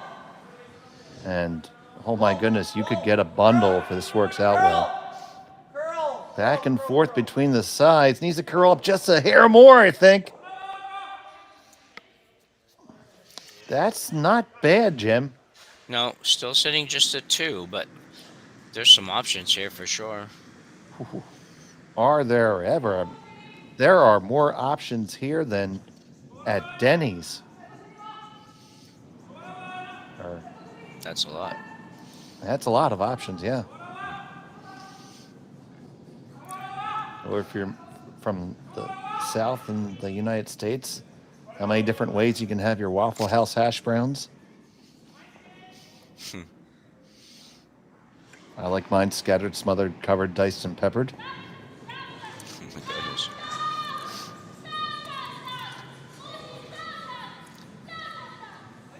Went to Florida with my mom and dad one time when they had to talk them into going because Dad never really saw the point in going somewhere warm in the winter. He loved the hockey rink and the curling rink and everything else.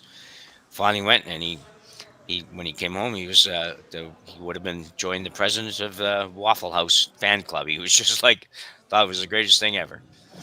I think more because of the way they holler out the orders and all that kind of stuff at the Waffle House. You wonder how they ever keep it straight. Anyway, but he was a big fan.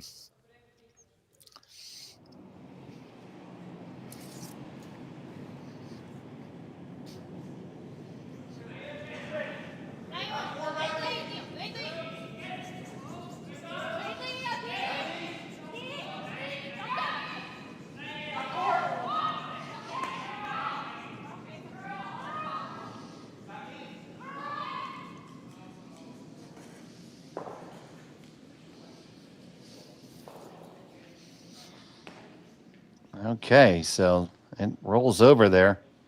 It's still 2 for red at this moment. How do you make that into 5? Because that's what they're thinking. To make it into 5, I think he's got to, and I don't know if there's enough room, but there might be. He has to hit that yellow really, really, really thin. Like just off the top of the eye there on the logo. Hit it really thin, go across and take out the yellow. Or he can come down here on the out turn, probably hit the yellow, probably maybe turn it into a 3-hander, but that's about all, I think. I don't know if that's enough, so.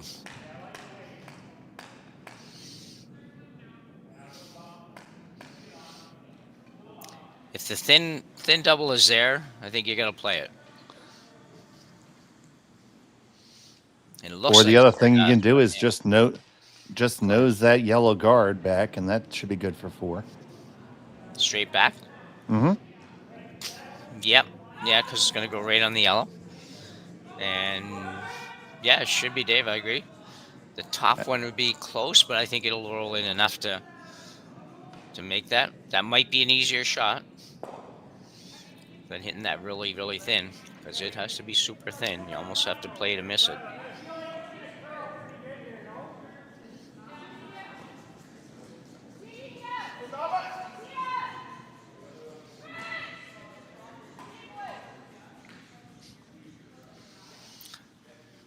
Having a hard look at this. Big shot, big opportunity. Just That not easy. that seems to be the only shot that goes almost easily.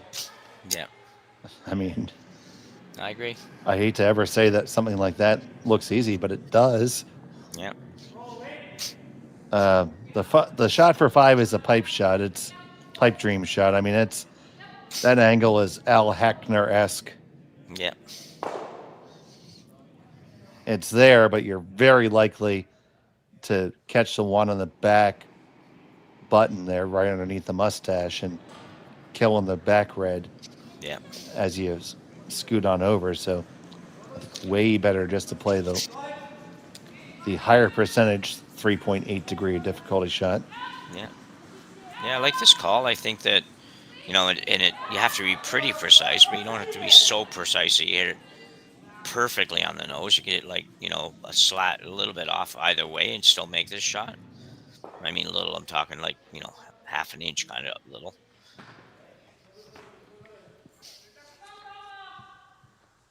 So for Melissa and Dylan, this is the shot they need to stay in this game. Final stone of the 7th end.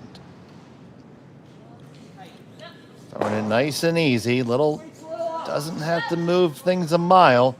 Dylan on it hard for the line. He's got his head down here, trying to hold it. Now it's off. Really, really close. Needs to curl up just a hair more. On it, push it back. Do they all count? I believe they do. That is for sure 1, 2, 3. And is it 4? Really, really close, but 3 all day. Let's see what they figure out here. So they're going to remove the stones that they agree on. We know those 2 are good. We know that one's good. So is it the one on the chinny chin chin or the one on the eyebrow?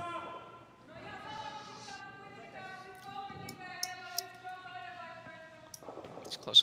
I think it's red, but it's. They are going to put a stick on it. Yeah. Oh, fine shot, well executed there for sure.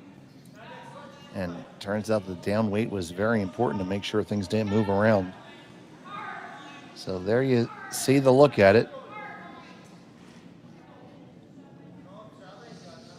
I think it's red, Jim. I'm with you.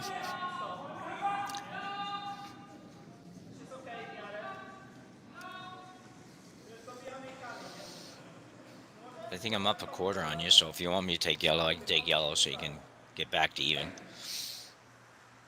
That's how close it is. I don't really care which color I have. Okay. All right. Let's see. Oh, that's red all day.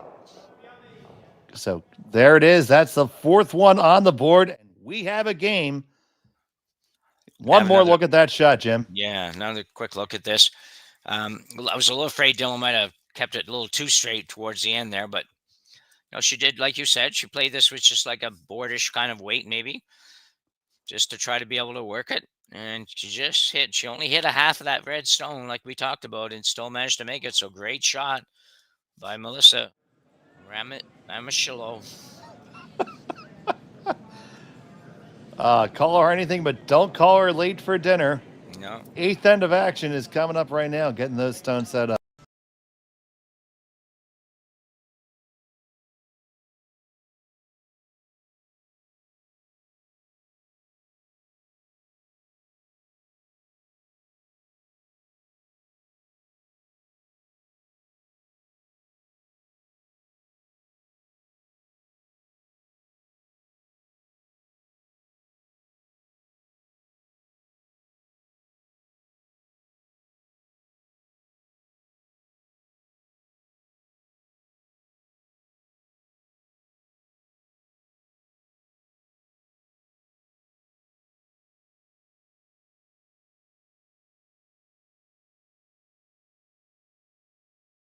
Developed over a decade in collaboration with the finest ice makers this side of the Atlantic, the Pebblehead PB5 is nothing short of a triumph of sophistication and craftsmanship.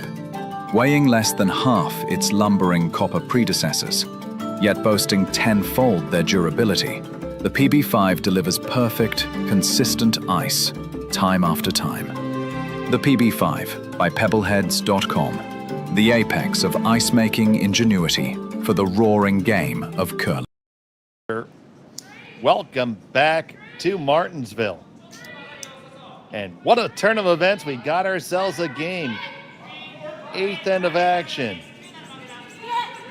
Yeah, Matsumura and Tanida have the hammer. They're up by 1, but Remeshylo and Derksen took a huge 4-ender there, Jim. Yeah, we talk about how different this game is, and you take that in. I mean, they've only scored 2 points in the entire game. 7 ends or 6 ends worth of play, and then they score 4 in the 7th end alone. It just doesn't seem possible, but you just see it a lot in mixed doubles. And it goes back to that shot that they were thinking about. I believe it was Tanida's second stone of the end, where they were thinking about hitting the open one or drawing or peeling the guard. They elected to peel the guard, and then things kind of went sideways. Yeah, and it's odd because you'd feel that, part of me says, well, peeling your guard could never be bad with a 7-2 lead, but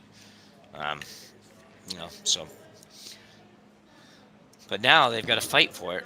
It's not going to be easy now, so need to make the double peel here, or maybe even make the triple. Actually, is there? Yep, 5 rocks in play, so you can hit away at this point. That is what they're going to do. And now this is going to look a lot like the 4-person game. We're going to be throwing the guard and peeling it, and throwing the guard and peeling it. But you've got to make this double peel first without leaving a guard. Single peel really isn't good here.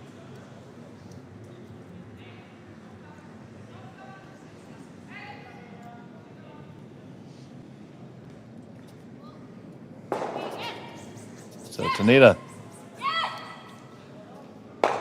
And get the 1 and execute that peel. He hit his own in the back, but who cares? It's 1 lonely red in the house.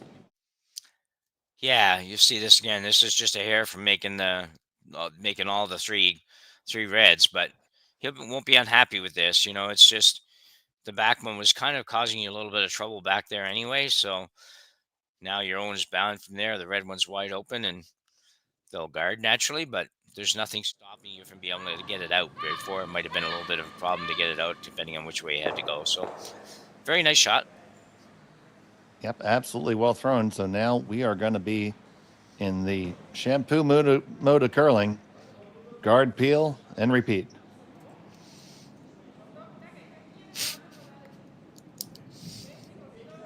So here comes the guard.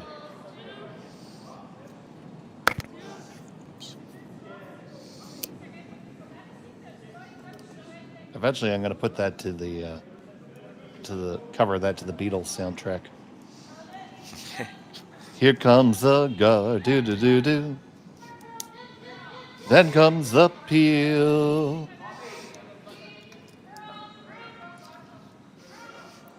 Well, you got another chance because peel's coming up again.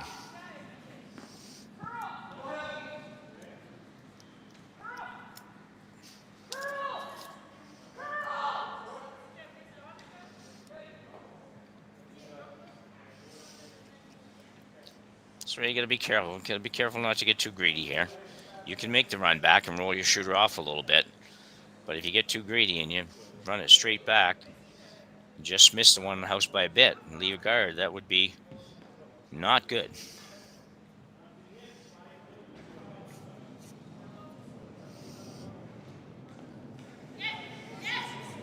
So here comes the peel.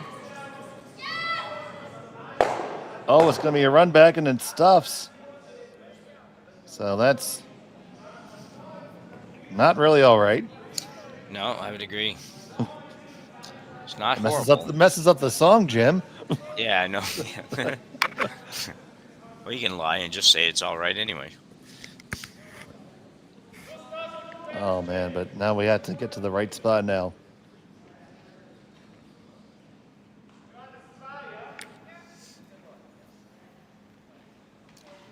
Well, a little bit of opportunity here. The mic app where I can speak into it.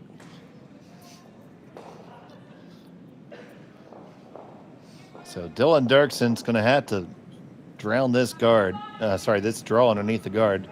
At this point, you don't care what the guard looks like as long as it's a guard.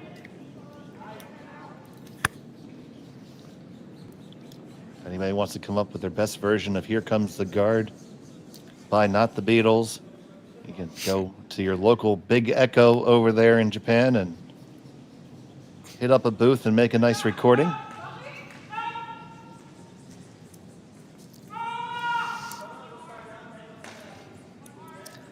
That's pretty good. He would have liked to have been a little deeper than that, obviously, but it's not too bad.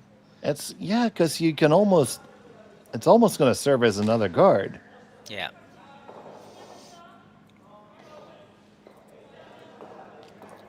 You've been able to get that right in, probably on the eye and in our logo there. That would have been a really good spot because nice thing now he's got 2 in there, so.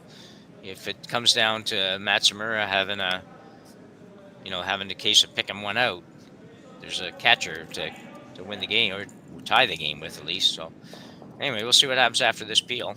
Well, I believe they're going to try to throw the run. They're going to leave a guard here in the process, but they might be able to make all 3 go. Shooter's going to hang around. Just probably about there, but it'll at least be 1 stone higher.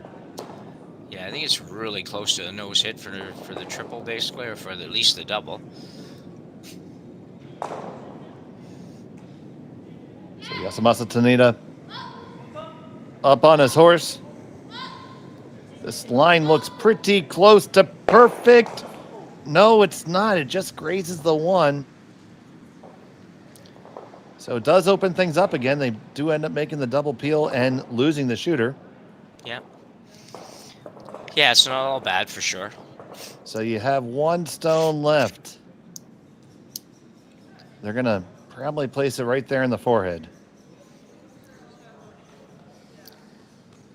Yeah, I think that's a good spot. Choose between a draw and a hit. And where? I think they're hitting if you go there. Now, if you where Dylan has the broom. where Dylan has the broom, that's a little bit too deep. Yeah, I agree. You got to make it that a hit requires a roll of some sort.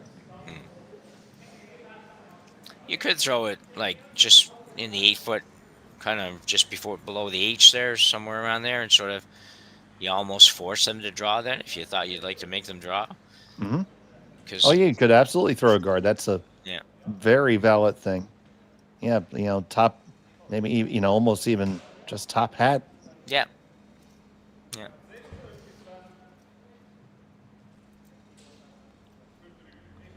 So Melissa Remeshylo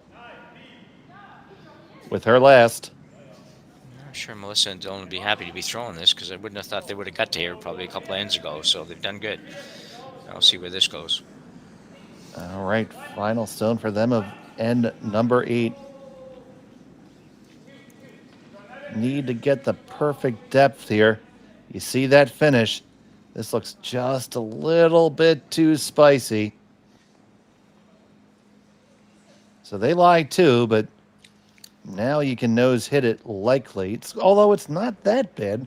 It has to be a good nose hit. Yeah. Yeah, I think a nose hit would get it, but even a quarter, half an inch on the low side, if you will, or the high side, depending on where they come from. Anyway, a little bit as you look at the overhead, just off a nose on the left-hand side would not get it for them. So they have a little bit of wiggle room to go to the right, but not to go to the left. This is on the overhead.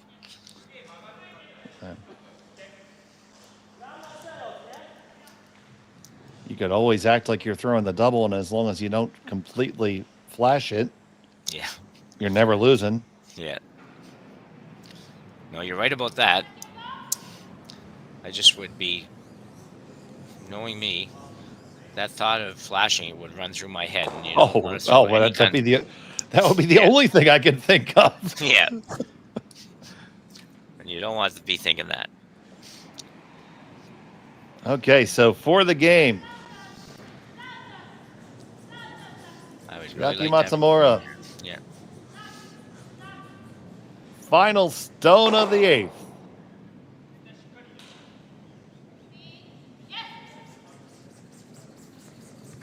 Tanida on it hard. Now off. Feel pretty happy with the line. And they get the hit. The little rollover. Does it hang on? No! It's going to be a steal of 1. And we're going to have bonus curling here in Martensville. Hold on to your seats. We'll be right back. You're watching Curling Stadium.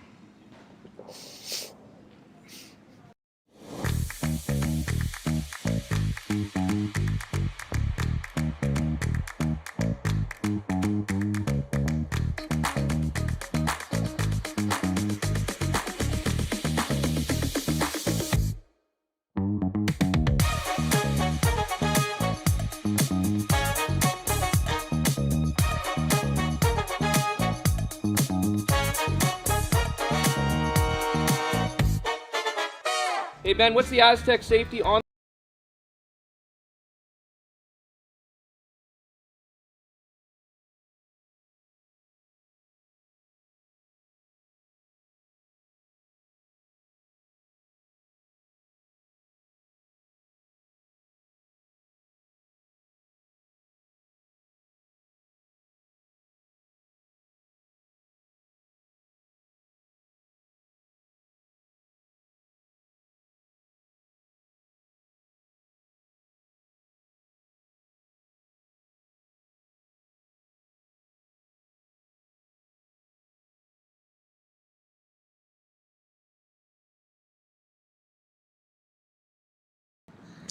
And welcome back. It's bonus curling here in Martensville.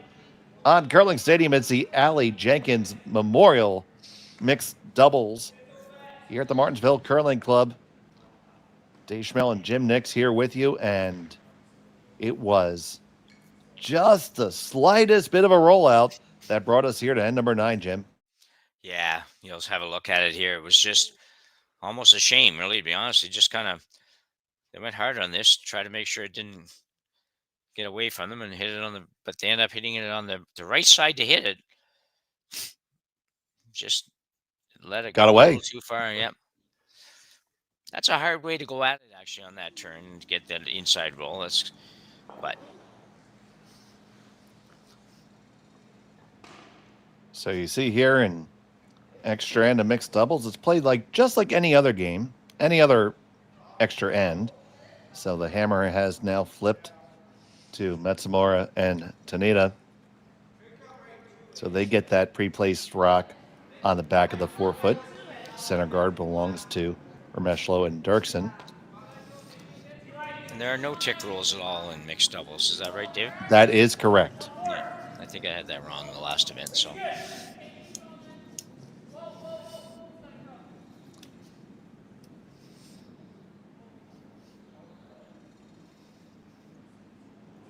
think I saw James Gordon there in the lounge.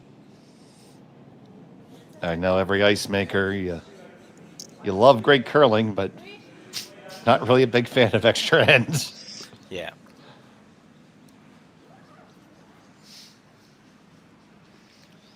You have to work pretty hard in this mixed doubles events because you can usually fit an extra draw or two in a day versus the regular curling, and they've got to prep it the same as they do with every other game. So, well, you're gonna have another big weight peel attempt here, another chance to possibly get them all. It's hard not to leave one of them.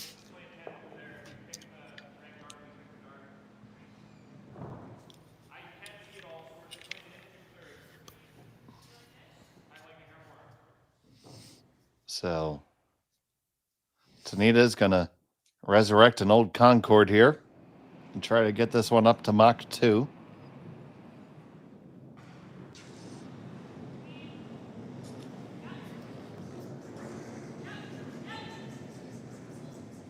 Nice delivery. And only gets the top one. Just left it out there just a little bit. Yeah, that's not good. Those rocks are close enough together that he would very rarely not at least make contact with both of them. In some trouble now, for sure. Yeah, so, just a few minutes ago, I didn't think we'd see an end number 7, let alone an end number 9. No. Tells you how the fortunes can move so quickly and why this is such a exciting variant of curling. Yeah, and actually now, Melissa and Dylan kind of are in the best position here. That can change quickly, but yeah, if you had to pick a color to be right now, you'd have to go red at this moment. Yep.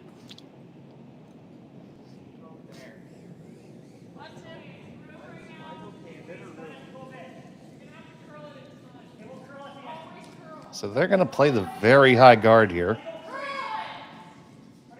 Very difficult shot to throw and manage. But manage it they did. That last little lick in there. That's pretty good, Jim. Yeah. Yeah, it's a long peel now if you will go after the high one. They might just come right through the hole, Dave. Yeah, I think that is what they're going to do. Chase it. Yeah, you got what, 3 rocks to come. Might be worth it.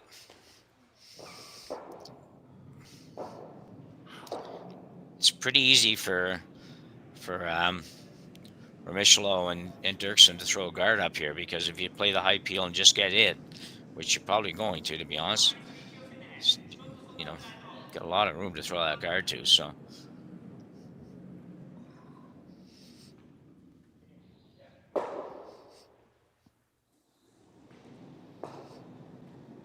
But by forcing the action and making them chase it now, makes this an absolute must make.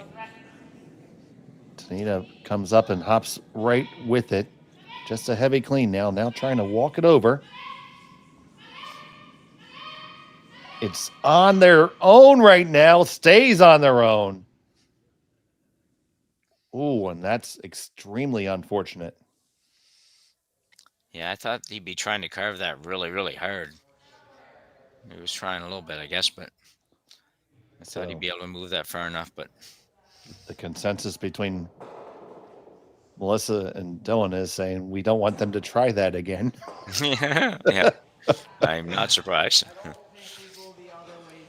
The good thing for if you're cheering for Matsumura and Tanida here, the good thing is that you have a pretty makeable angle raise takeout on your yellow above Churchill there, above Hill. That's, not a gimme, but it's very makeable. And you don't have to really stay around or anything as long as you make contact.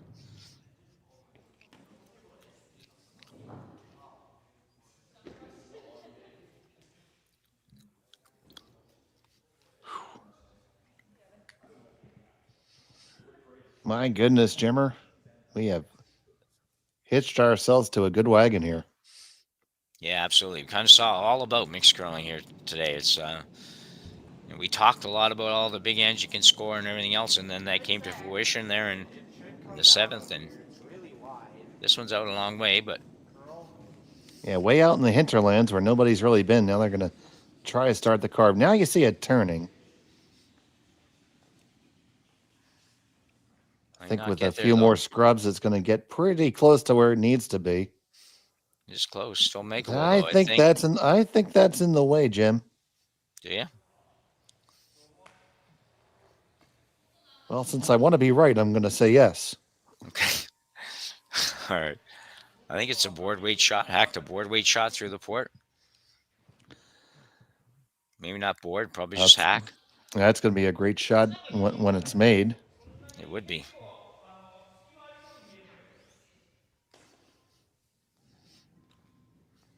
So Chiaki crab walks over to line it up.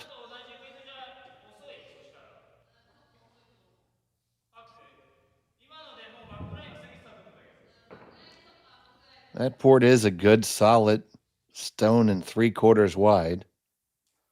You just have to tell yourself the one that you think in the way isn't there. Yeah. It's only one stone you have to get by, really. It's the one on the left, his left. That's the one you have to get by.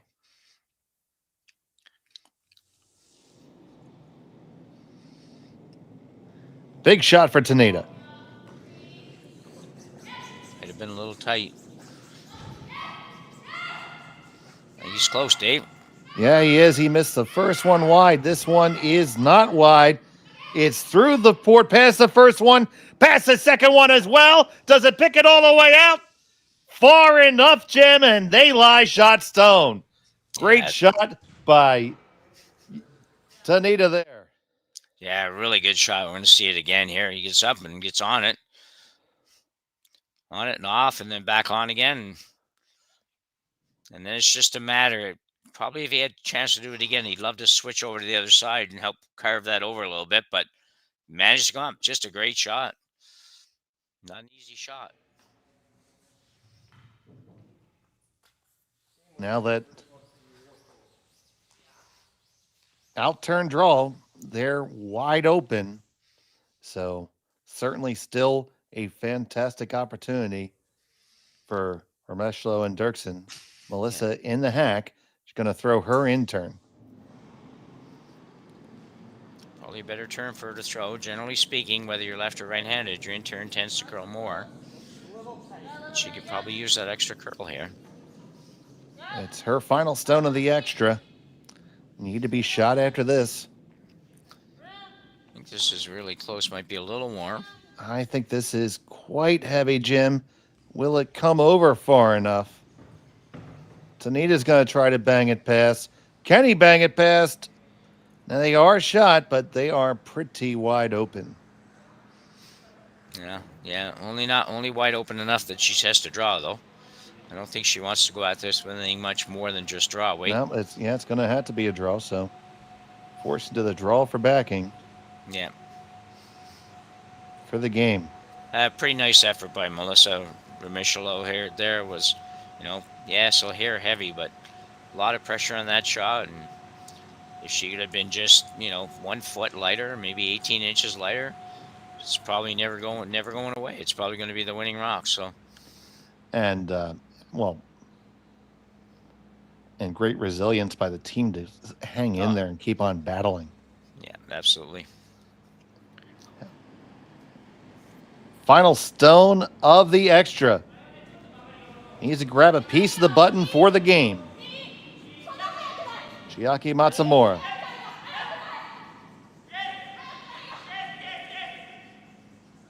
She's going to take her own stone home. Needs to get past that top guard. You're really close to it. Can you squeeze past? No! And it's a steal of 1. And it's going to be a win for Remeshylo and Derksen by a score of 8-7 in an extra. Wow, Jim. Let's take a look at that again. Let's just go down. She's a little light here, actually. It's kind of like a draw, but it make sure you're there, draw, but that's easier said than done. And she works hard at this. I thought she was going to be okay, and then all of a sudden it's just going too hard, and she hasn't got enough to get there. Unfortunate for sure. And so that's going to wrap it up here right now from Martensville. Stay tuned. We have game coming up shortly in both English and in Japanese. But for right now, for Jim Nix and Connor Sims, thank you so much for watching. Arigato gozaimasu. We appreciate you here on Curling Stadium. Good day. Live curling.